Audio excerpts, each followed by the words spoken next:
sang sur les chaînes de Jean Bersan, traces de sang sur les méandres, tout l'âme nous quint. Aujourd'hui sur le laurier de la coriandre, les traces à crayons de leurs éclats. Ah, général Guimison, cher est son nom. Oh, général Guimison, bourré son nom.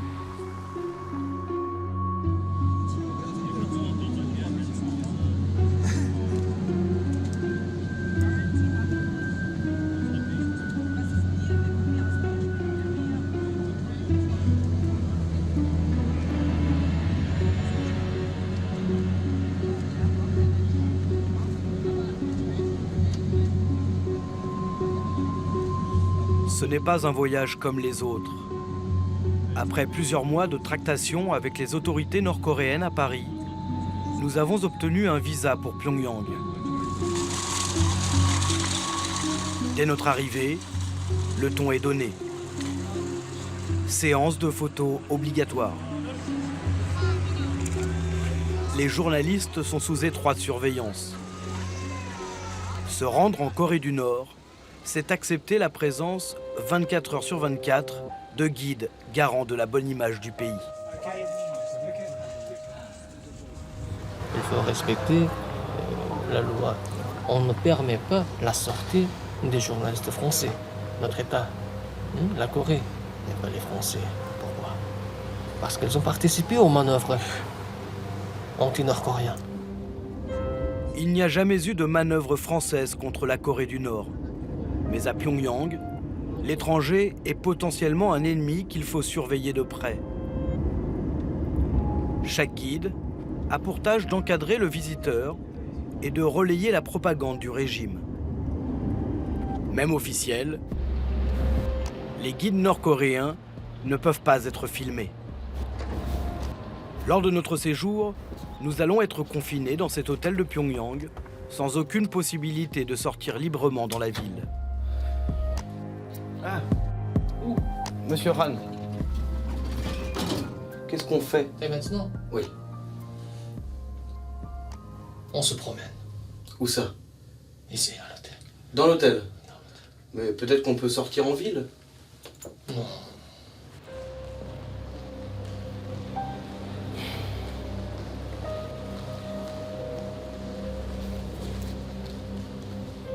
Après avoir erré plusieurs heures dans le hall de l'hôtel, notre première sortie est enfin autorisée. Chaque déplacement est programmé à l'avance et sert les objectifs de la propagande. La maison natale du fondateur de la nation rappelle aux étrangers les actes héroïques du président Kim Il-sung et permet d'installer la légende familiale. Dès l'âge de 14 ans, le président Kim Il-sung a quitté sa maison natale. Il était très déterminé à ne pas revenir tant que notre pays ne serait pas devenu indépendant. Pendant 20 ans, notre président a mené une lutte armée contre les Japonais jusqu'à sa brillante victoire et il a finalement réussi à libérer notre pays. Des centaines de militaires nord-coréens sont en pèlerinage obligatoire pour honorer la mémoire du président éternel. Du grand-père Kim Il-sung à l'actuel dirigeant, son petit-fils Kim Jong-un, les leaders ne font qu'un dans le discours officiel. À présent, nous devons respecter le camarade Kim Jong-un comme notre commandant suprême. Il est exactement comme le président Kim Il-sung et le grand général Kim Jong-il, dans ses idées, sa direction et son humanité. À l'avenir, nous les Coréens, nous serons victorieux sous la direction éclairée de notre très respecté maréchal Kim Jong-un.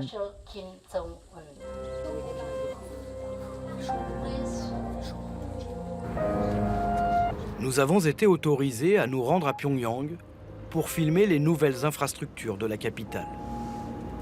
Les autorités veulent effacer l'image habituellement attachée à ce pays.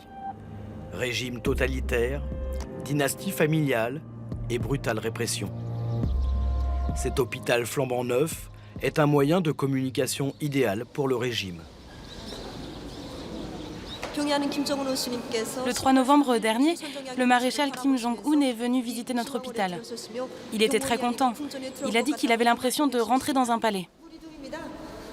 Regardez le lustre accroché ici, c'est notre emblème. Il représente le sein d'une femme.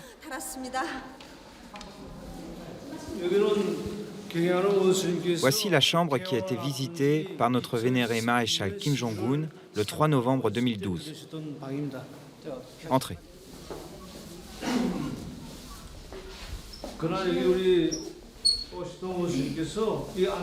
Voici le lit où notre maréchal s'est assis quand il est venu. Il a demandé combien de jours les patients restaient ici. Et cette télévision a été envoyée par le maréchal Kim Jong-un dès le lendemain de sa visite. C'est un 42 pouces. Et donc vous dormez ici, c'est ça? Vous restez hospitalisé ici? Oui, je suis hospitalisée. Vous parlez français?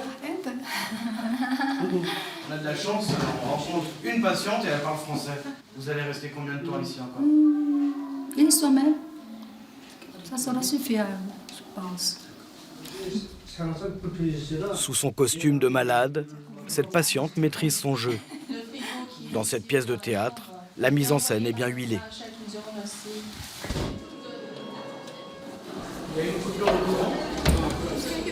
Mais la réalité prend vite le dessus. Ça arrive souvent, les pannes de courant.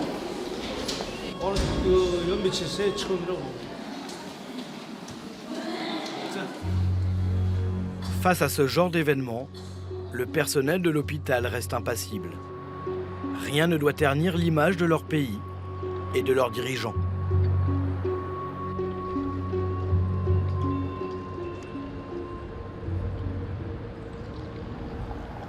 Comme je vous ai dit ce matin, notre pays est un État belligérant avec les États-Unis, le Japon, la Corée du Sud. Oui. Vous connaissez bien, vous le connaissez bien, oui. Alors, il faut beaucoup de soldats, beaucoup de militaires pour défendre la patrie. La tension est toujours présente dans la péninsule coréenne. Le commandant suprême Kim Jong-un, il est très jeune, vous connaissez bien. Il a déclaré, si les ennemis osent allumer même une mèche de la guerre, la Corée infligera un coup mortel et décisif pour réunifier la patrie. Oui? La réunification de la patrie est le vœu ardent des Coréens, de tous les Coréens. Ce désir de réunification date de la fin de la guerre de Corée en 1953. La péninsule est alors séparée en deux pays, mais aucun traité de paix n'est signé. Les deux Corées sont officiellement encore en guerre. La Corée du Nord a depuis été dirigée par Kim Il-sung jusqu'en 1994, puis par son fils, le général Kim Jong-il, mort le 17 décembre 2011.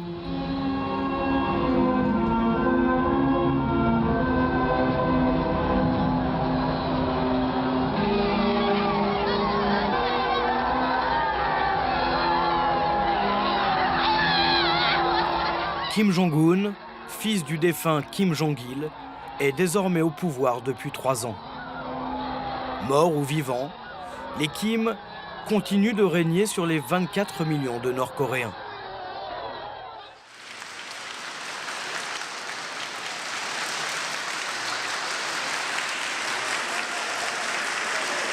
La famille Kim est la première dynastie communiste de l'histoire. Le nouveau dirigeant est présenté au peuple comme un successeur naturel. Âgé d'à peine 30 ans, Kim Jong-un reçoit rapidement le titre de commandant suprême puis de maréchal et consolide son pouvoir. À son arrivée à la tête du régime, Kim Jong-un avait suscité un espoir au sein de la population.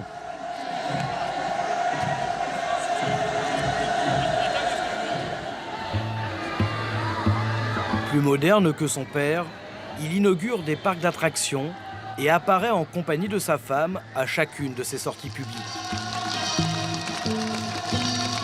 Jamais un dirigeant nord-coréen n'avait jusqu'alors adopté une telle attitude. Kim Jong-un cultive son image jusqu'à sa posture physique, rappelant celle de son grand-père Kim Il-sung. La propagande a désormais intégré le troisième homme fort de la nation nord-coréenne. Le dirigeant est le cerveau de cette nation et son peuple en est le corps. Cet autre guide est là pour nous le rappeler. Notre maréchal Kim Jong-un, il est exactement pareil que le général Kim Jong-il dans sa vertu humaine, dans sa direction politique et dans son idéologie. Donc tout le peuple le respecte et le vénère. Le discours des guides est toujours le même. Sous Kim Jong-un, la dévotion au leader reste donc religieuse. Comme tous les étrangers de passage, nous sommes dans l'obligation de nous plier aux exigences du régime.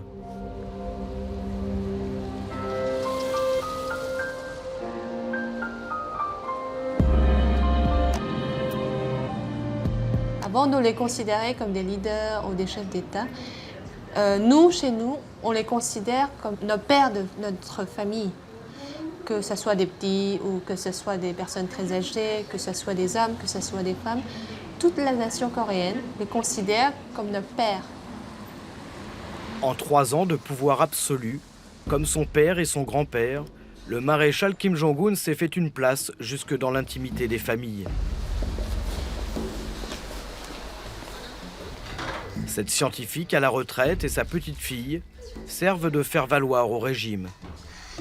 Quel est votre sentiment à l'égard du maréchal Kim Jong-un? 정말 기자 정부는 뜻밖의 짐을 합니다. 우리라만 아니라 Comme tout le monde, je considère que le maréchal Kim Jong-un incarne notre destin. Il est notre avenir et notre père à tous. 사람들은 아마 이걸 이해도 못할 겁니다. Vous, les étrangers, vous ne pouvez pas comprendre à quel point nous vénérons notre maréchal. Tout le peuple remet son destin et son futur entre ses mains. C'est grâce au maréchal Kim Jong-un que je suis riche et que je peux vivre dans ces conditions. 그 노래도 있지 않습니까? D'ailleurs, vous connaissez peut-être cette chanson qui parle de l'essor de notre jeune pays et qui dit que la construction de notre pays sera réalisée par notre peuple sous la direction du camarade Kim Jong-un.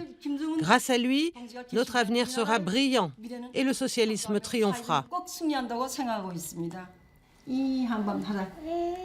한밤도 먼지같이 먼지를 생각하면 우지마 다욱다 간절임에 따라 손님이다 우리 엄마 우리 행복 눈인 게 달려 있기에 아침 저녁 소원은 하나 원수님의 안녕입니다. 자, 이런 어린 Vous voyez, même les petits-enfants, le maréchal leur manque et donc ils le saluent en chantant. 바랍니다. Votre petite-fille, qui vient de chanter, elle a 2 ans. Qu'est-ce que vous lui souhaitez pour l'avenir? Dans quel pays elle va vivre? 아마도 야가 살 때 되면은 Je suis certaine qu'elle vivra dans un pays fort et prospère qui reflètera la puissance du mont Paektu. 정말 백두산 대국에서 세상에 부름없이 가장 강한 Je suis sûre qu'elle vivra dans un monde où elle n'aura rien à envier aux autres. Elle est déjà dans une bonne crèche et elle va fréquenter le lycée et l'université gratuitement.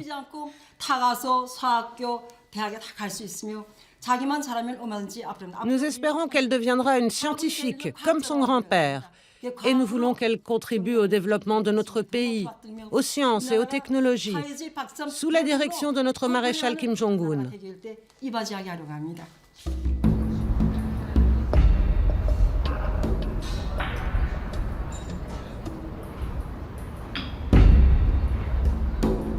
Sous Kim Jong-un, la future élite de la nation est formée dans des écoles modèles de Pyongyang. Dans celles-ci, les enfants des familles proches du pouvoir deviendront un jour des virtuoses de la musique. Nous formons des enfants au piano, mais sur la trentaine d'élèves, tous ne seront pas pris à l'Académie nationale de musique. Certains deviendront pianistes et d'autres deviendront seulement des compositeurs ou des chanteurs.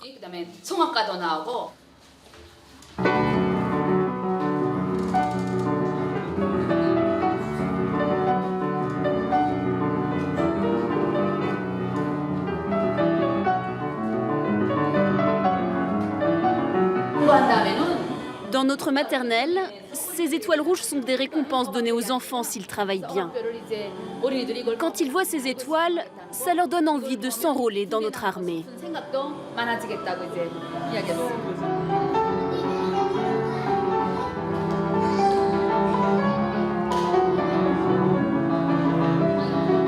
La jeunesse est donc forgée à l'idéologie dès son plus jeune âge et joue un rôle central dans la propagande. Ces enfants doivent attendrir, ils sont choyés et bien nourris. Ce sont les privilégiés du régime, les garants de sa pérennité.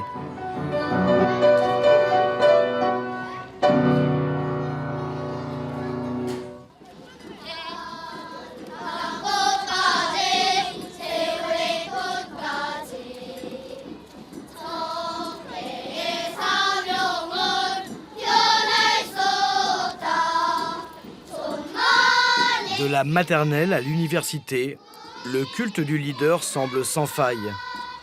Mais les parades, les chansons et les sourires masquent une autre réalité. Nos images tournées en Corée du Nord ne permettent pas de comprendre le fonctionnement de ce pays opaque. Seuls les réfugiés nord-coréens peuvent donc décrypter le quotidien de ce pays.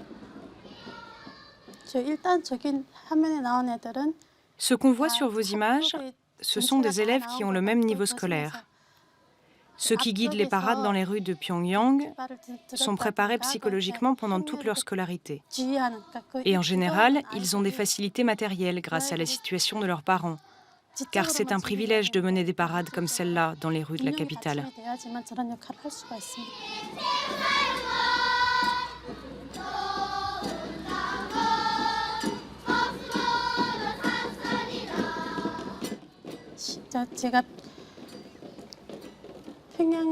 La différence entre les enfants de Pyongyang et ceux de la campagne, c'est la taille des élèves.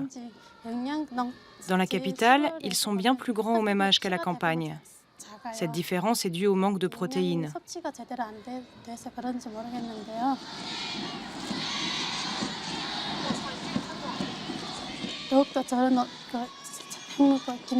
Aujourd'hui, il y a plein de nouvelles chansons à la gloire de Kim Jong-un inculquées aux enfants. Nos parents eux-mêmes nous les enseignent. Si les enfants chantent des chansons qui vont à l'encontre du socialisme nord-coréen, ils sont critiqués devant les autres.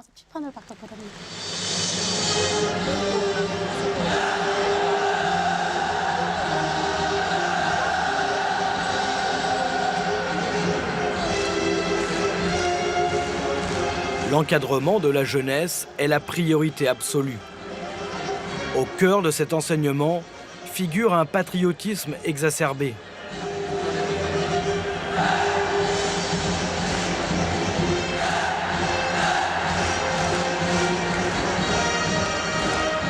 Ces enfants sont le futur de la Corée du Nord et doivent être prêts à défendre leur pays. À travers l'organisation de spectacles de masse, la Corée du Nord peut exalter son sentiment de puissance. Ces 20 000 jeunes participants sont tous issus des familles les plus fidèles au régime.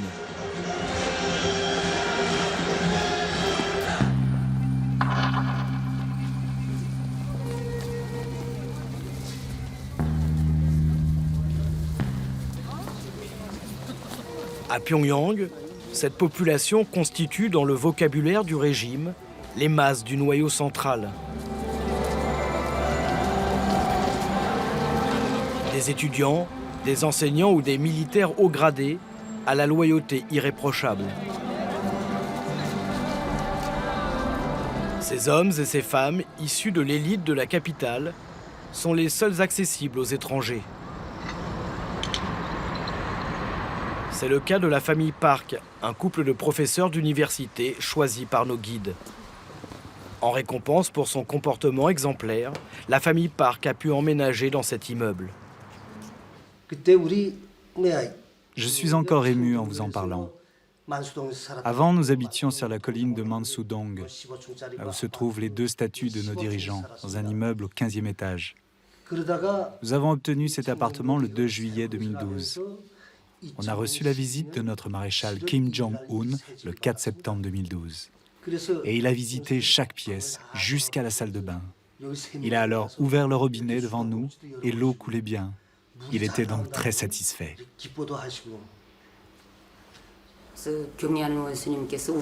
Je n'en croyais pas mes yeux de pouvoir habiter dans un tel appartement. Le jour de la visite de notre maréchal Kim Jong-un, je lui ai moi-même demandé « Cher leader, pourquoi une famille comme la nôtre a-t-elle le droit d'habiter dans un appartement aussi luxueux ?» Le maréchal m'a alors répondu « Dans notre société, les enseignants sont les gens qui ont le droit au plus grand respect, ainsi que leur famille. Si vous ne pouvez pas bénéficier d'un appartement comme celui-ci, qui d'autre le pourrait? Vous méritez de vivre ici. » C'est ça que le maréchal m'a répondu. Un appartement modèle pour une famille modèle. Le bonheur à la nord-coréenne est une fois de plus mis en scène. Pour s'assurer de leur fidélité et masquer la chape de plomb qui règne sur la population, Kim Jong-un a transformé Pyongyang en une vitrine pour les privilégiés du régime. Notre maréchal Kim Jong-un, il essaie de faire en sorte que tout le peuple puisse jouir d'une vie heureuse. Et il veut qu'en fait, le peuple puisse vivre dans un pays très civilisé, un pays socialiste civilisé. C'est sa volonté et décision que le peuple puisse jouir d'une vie très moderne. Ça montre qu'on essaie de développer non seulement le loisir, mais le sport, la santé, la culture. On essaie de vivre dans un monde plus civilisé, quoi.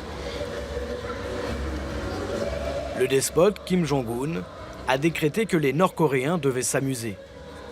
Le pays serait entré dans une nouvelle ère, celle de la société des loisirs. C'est du moins ce que les autorités veulent montrer aux visiteurs étrangers. En périphérie de Pyongyang, ce centre équestre est le dernier lieu inauguré par le maréchal Kim Jong-un.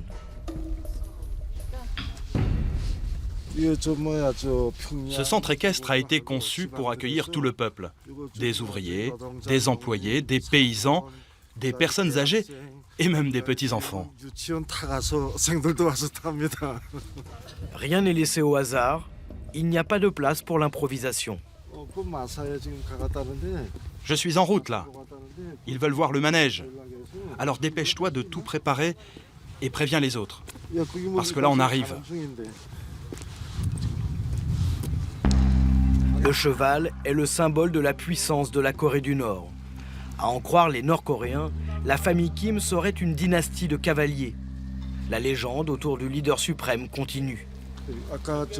Entre 1990 et aujourd'hui, le maréchal Kim Jong-un est monté 300 fois sur un cheval, sur les conseils et avec l'entraînement du général Kim Jong-il.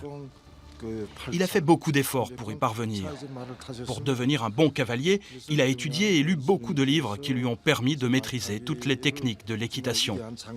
C'est pourquoi aujourd'hui, il a un très haut niveau. Le mythe autour de Kim Jong-un frise le grotesque. L'endoctrinement s'invite dans tous les domaines. Notre présence doit permettre à cette ultra-propagande de franchir les frontières. Le rôle des journalistes est très important. Et c'est pour ça qu'on attache une très grande importance à votre documentaire que vous allez faire de notre pays. On espère que vous allez faire un documentaire avec les explications que vous avez entendues de notre part et être très objectif et équitable. Dans notre programme est inclus la dernière folie du maréchal Kim Jong-un. Une station de ski située à 200 km de Pyongyang. Ses études passées en Suisse lui auraient laissé le goût des sports d'hiver. Le régime a dépensé 300 millions de dollars pour la construction de ce complexe. Kim Jong-un a surtout réussi son pari, contourner l'embargo sur les produits de loisirs imposé par la communauté internationale.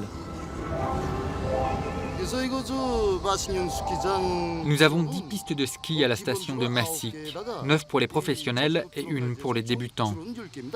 Nous avons commencé à construire ces pistes en mai 2013 et nous avons tout fini le dernier jour du mois de décembre 2013. C'est ce que le maréchal avait exigé et on l'a réalisé. Notre leader a même fait la promotion de notre station dans le monde entier. Le ski fait partie de la civilisation de notre pays. C'est donc pour élever le niveau de civilisation de notre peuple que le maréchal Kim Jong-un a voulu cette station.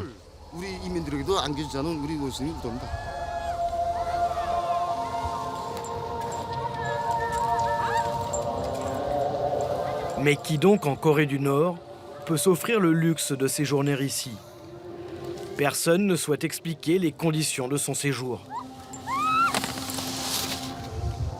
Comme cette station a été conçue pour accueillir tout le peuple, le prix a aussi été mis en place pour le peuple.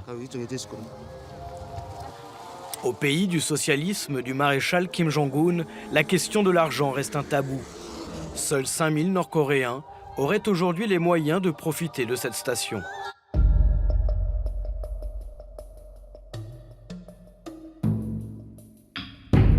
Aux yeux de ce réfugié nord-coréen, ces nouvelles installations sont inacceptables.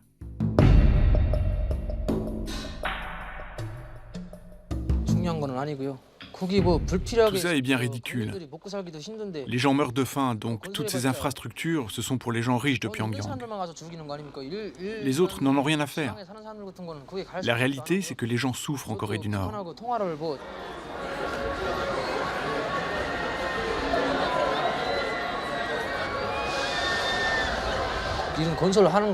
Quand je vois la construction de tous ces lieux de divertissement à Pyongyang, je me dis que c'est uniquement pour apaiser le peuple et pour montrer aux étrangers que le pays est capable de ce genre de réalisation.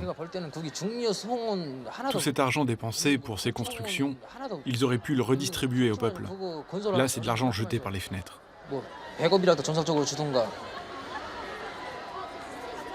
Les difficultés économiques de la Corée du Nord n'empêchent pas le régime de dépenser sans compter. Tous les 2 ans, Pyongyang organise un festival de cinéma ouvert aux étrangers. Un moyen pour les autorités de présenter au monde une image de prospérité matérielle et culturelle.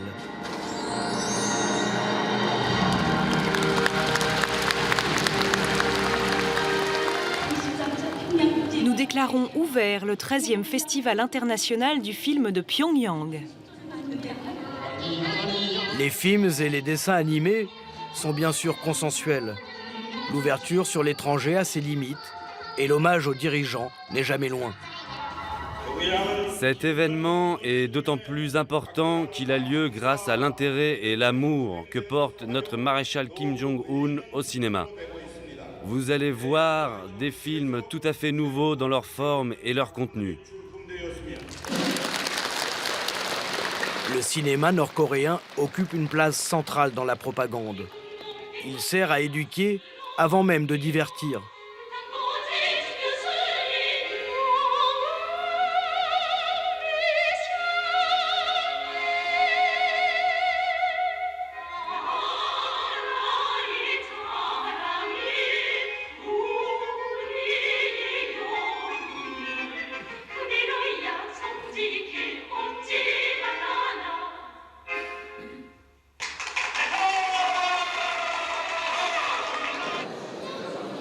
Ce festival de cinéma permet aussi au régime de se présenter sous un visage avenant, ce que n'oublie pas de marteler le ministre de la Culture. Nous voulons l'indépendance, l'amitié et la paix entre les peuples. Pour le monde entier? Oui, pour le monde entier. Les dignitaires et les quelques étrangers vont profiter d'une soirée orchestrée par la nomenclature du régime.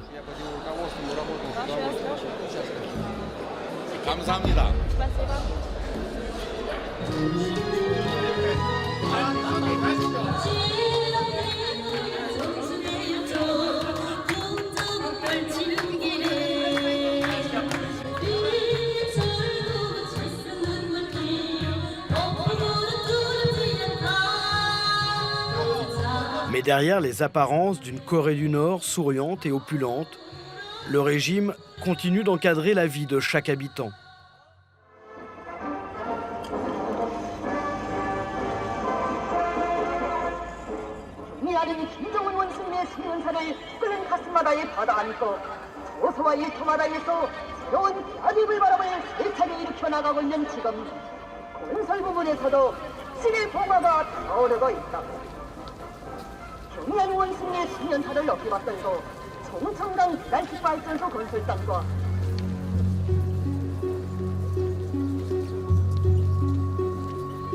Au pays des leaders suprêmes, le moindre événement est l'occasion d'exalter encore la dévotion aux dirigeants. Personne ne peut y échapper. La Corée du Nord a mis en place un système totalitaire.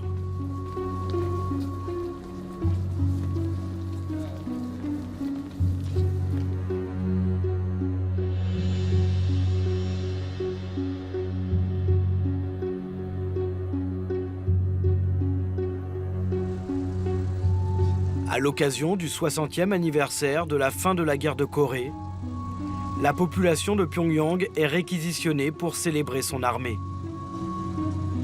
Notre général Kim Jong-il avait dit qu'on peut se passer des bonbons, mais qu'on ne peut pas se passer des balles de fusil pour sauvegarder notre pays. Le discours de cette guide est inspiré de la politique de Songun, élaborée par l'ancien leader Kim Jong-il. Cette doctrine donne la priorité à l'armée dans la construction du socialisme nord-coréen.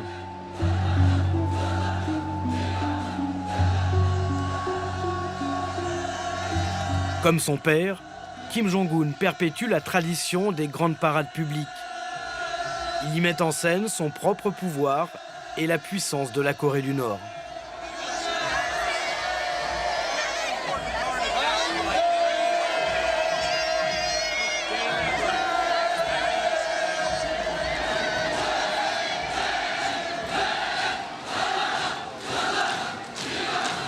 L'armée est le premier pilier du régime.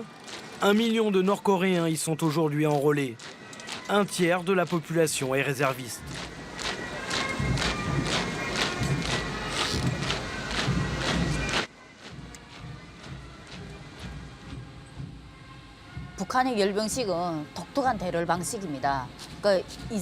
Les parades sont très spéciales. Je crois qu'il y avait le même genre d'entraînement du temps de l'URSS. Mais ce que les dirigeants Kim Il-sung et Kim Jong-il nous ont enseigné, c'est un mouvement de marche militaire qui date de la fin de la guerre avec le Japon.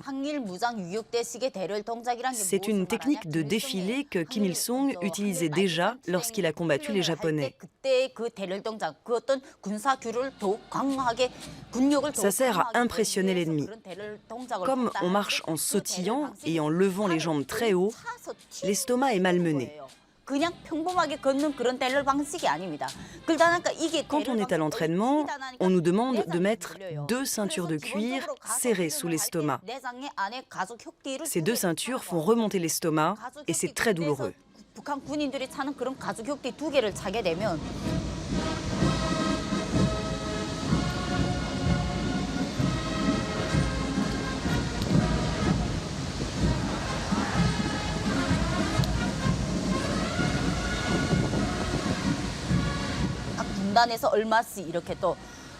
Moi, j'ai participé aux entraînements pour ces défilés en tant qu'étudiante de l'université militaire. Mais à quelques jours du défilé, j'ai contracté une paralysie des jambes à cause de ces exercices de sautillement. Je n'ai donc pas pu y participer et j'ai dû rentrer à l'université. Les exercices sont très durs. On avait l'impression d'être entraîné comme si on était prisonnier d'un camp de travail. Et ne pas être capable de faire ces défilés est une véritable honte en Corée du Nord.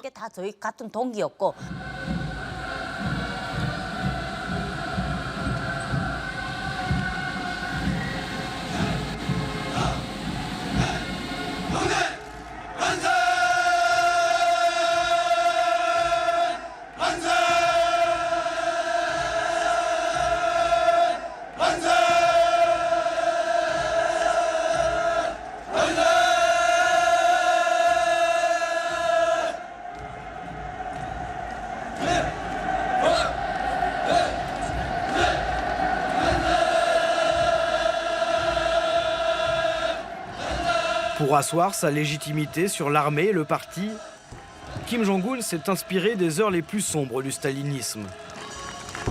Au mois de décembre 2013, le jeune dictateur a entamé une violente purge au sommet de l'État. Tous les dignitaires lui faisant de l'ombre ont été brutalement écartés, à commencer par son oncle, John Santek, très influent au sein du régime.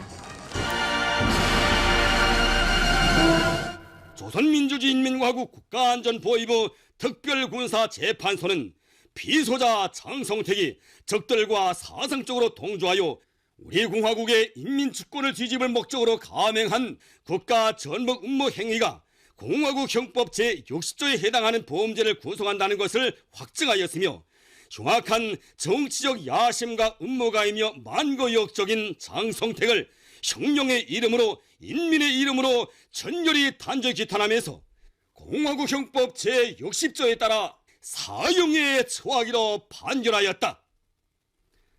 판결은 즉시에 집행되었다.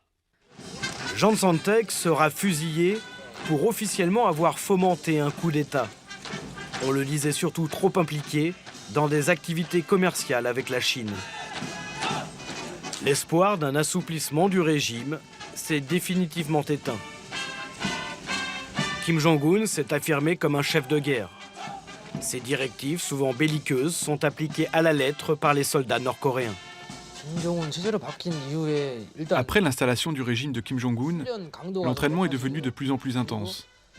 Il était déterminé à écraser la Corée du Sud par la force. Il a donc insisté sur les armes dont on se servait en nous ordonnant d'utiliser toutes nos munitions à chaque entraînement. Je me souviens que les directives ont changé à son arrivée. On devait se rendre de plus en plus souvent dans les montagnes pour s'entraîner, parfois jusqu'à 2 ou 3 fois par semaine. Et puis, tout a changé au niveau de notre matériel militaire. On a reçu rapidement de nouvelles balles beaucoup plus performantes, capables de percer des chars ou des plaques métalliques. Je crois que Kim Jong-un veut prouver aux Coréens qu'il est capable de se préparer à la guerre contre la Corée du Sud.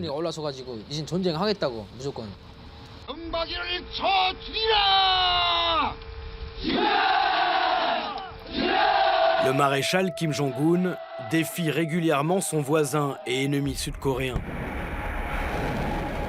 La rhétorique guerrière du régime est suivie d'actes de provocation comme des essais nucléaires ou des manœuvres militaires. L'État a besoin d'un ennemi pour justifier la priorité des affaires militaires sur l'économie. Cette politique se fait aux dépens d'une population qui, en dehors de Pyongyang, reste toujours vulnérable. De 1994 à 1998, le pays a vécu la pire de ces famines, provoquant la mort de centaines de milliers de personnes.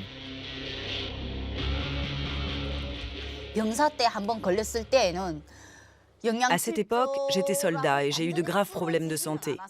J'avais perdu beaucoup de poids. Je me souviens qu'en face de ma caserne, il y avait une ferme qui livrait de la nourriture à des cellules du Parti du Travail. Je suis allée voir le gardien de la ferme et je l'ai supplié de me donner des pommes. Je lui ai dit « Donnez-moi une pomme avant que je ne meure de faim ». Il m'a alors répondu « Tu peux manger ici ce que tu veux, mais tu ne peux rien emporter, car sinon tous les autres soldats vont venir et tes supérieurs vont te confisquer la nourriture. » J'ai fini par me nourrir d'une pomme le matin et d'une pomme le soir, pendant plusieurs mois.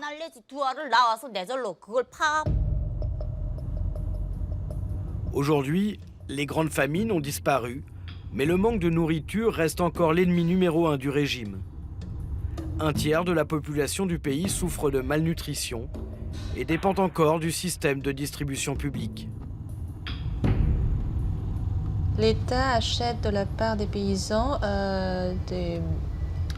des céréales, de l'aliment à des prix bas, et puis il les redistribue à toute la population. Donc c'est selon le nombre des membres de famille. Et s'il y a des adultes, on donne beaucoup plus qu'à la famille où il y a des enfants. Le régime reste incapable de nourrir sa population, mais veut nous convaincre du contraire. Notre voyage se poursuit donc par la visite d'une ferme, bien entendu modèle. Ici, ce sont les détails historiques des visites de notre général Kim Jong-il, qui est venu à 15 reprises dans notre ferme pour nous donner de nouvelles instructions. Quand il est venu, il a permis, grâce à ses conseils, l'amélioration de la production. Il était très satisfait. Notre général a dit qu'à l'origine, la terre était mauvaise, mais que les paysans avaient bien travaillé et permis l'augmentation de la production. Le général Kim Jong-il a lui-même dit que notre ferme devait devenir un modèle pour tout le pays. Cette ferme modèle a des allures de ferme fantôme. Selon son directeur, 850 paysans travailleraient ici. Mais nous n'en verrons aucun. C'est avec cette serre délabrée que le régime entend nous persuader de la modernité de son agriculture. En fait, la production est principalement pour les habitants des environs. Ce n'est pas nous qui nous occupons du nombre de personnes à qui nous distribuons les légumes. On a une organisation au-dessus de nous qui se charge de calculer et de nous donner les directives de production pour l'année. Les objectifs de récolte fixés par les autorités sont inatteignables. Pour aider les paysans, le régime s'inspire du modèle maoïste et envoie l'armée dans les campagnes. Dès la fin de l'entraînement, on part à la campagne travailler avec les paysans. C'est souvent de l'aide au repiquage du riz et à la plantation du maïs. Chaque régiment est réparti dans les fermes qui sont autour de ces casernes. Les supérieurs nous disent par exemple « Telle caserne, vous êtes envoyé dans telle ferme ». À la fin de la récolte du maïs, vers fin octobre, début novembre, on rentre dans nos baraquements et on recommence les entraînements militaires d'hiver. En mars 2012, Kim Jong-un a lancé une réforme autorisant les paysans à gérer la moitié de leur production. Mais le manque d'engrais et d'outils agricoles ne permet toujours pas au pays d'être autosuffisant. Cet idéal fondateur reste hors de portée.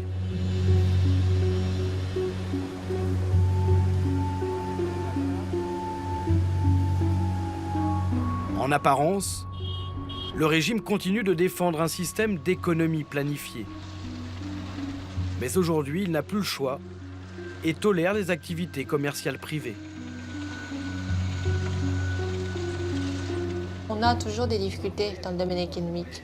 On a encore des obstacles à surmonter. Mais tout le monde jouit d'une vie stable sous la direction de notre maréchal.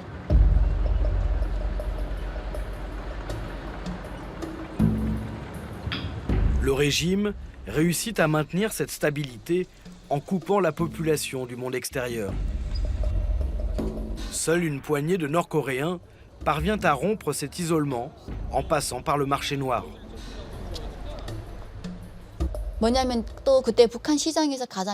Il y a des intermédiaires qui traversent régulièrement le fleuve Tumen à la frontière chinoise et rapportent de la marchandise. Je faisais du commerce avec quelques amis et je me souviens que tous copiaient et gravaient des DVD sud-coréens importés clandestinement de Chine pour les revendre sur les marchés. En Corée du Nord, se procurer ce genre de DVD est totalement interdit et va à l'encontre du régime et de la loi. C'est même très dangereux d'en posséder. Mais quand il y a un peu moins de contrôle, le soir, les amis et les familles se réunissent vers 22-23 heures jusqu'à l'aube et discrètement, ils en profitent pour regarder ces séries.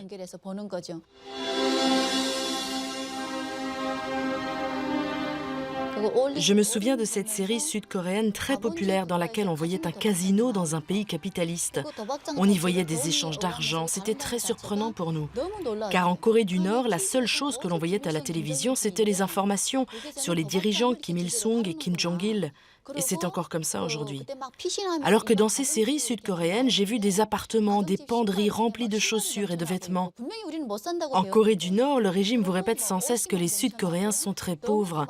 Les gens dans ces séries étaient habillés très librement et moi, ça me plaisait bien.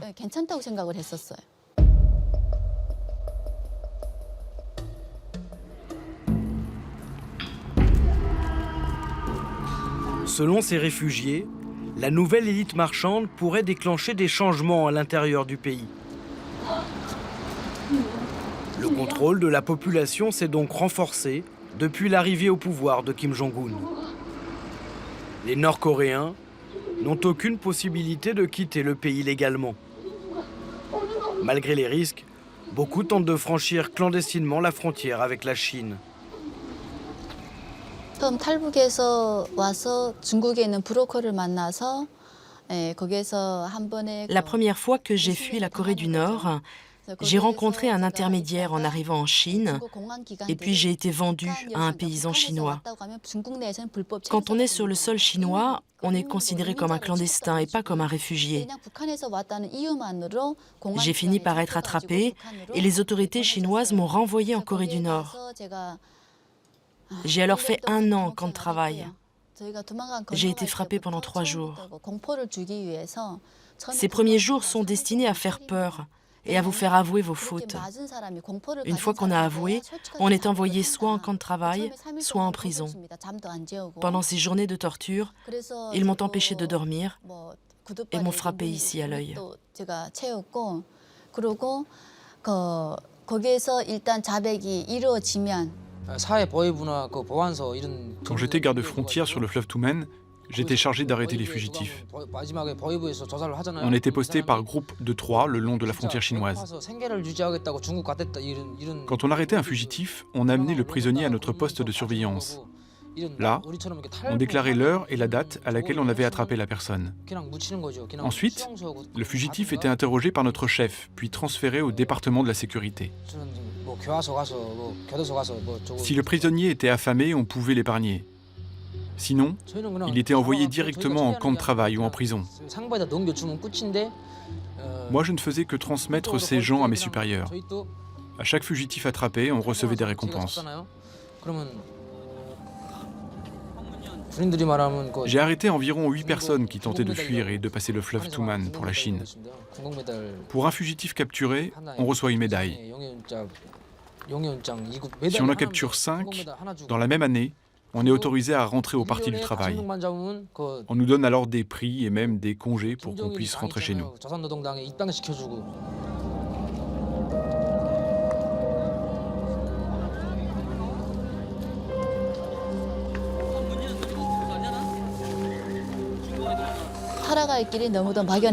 Une fois que je suis sortie de prison, je me suis demandé comment j'allais continuer à vivre alors que je n'avais plus d'identité. J'étais considérée comme une traître à la nation, donc de toute manière, je n'avais aucun avenir en Corée du Nord. J'ai alors tenté de fuir une 2e fois. J'avais réussi à me procurer les coordonnées d'un passeur pendant mon incarcération. C'est grâce à lui que j'ai pu traverser le fleuve Tumen entre la Chine et la Corée du Nord. Ce passeur m'a fait un faux passeport. J'ai pu prendre un bateau pour rejoindre la Corée du Sud dès le lendemain.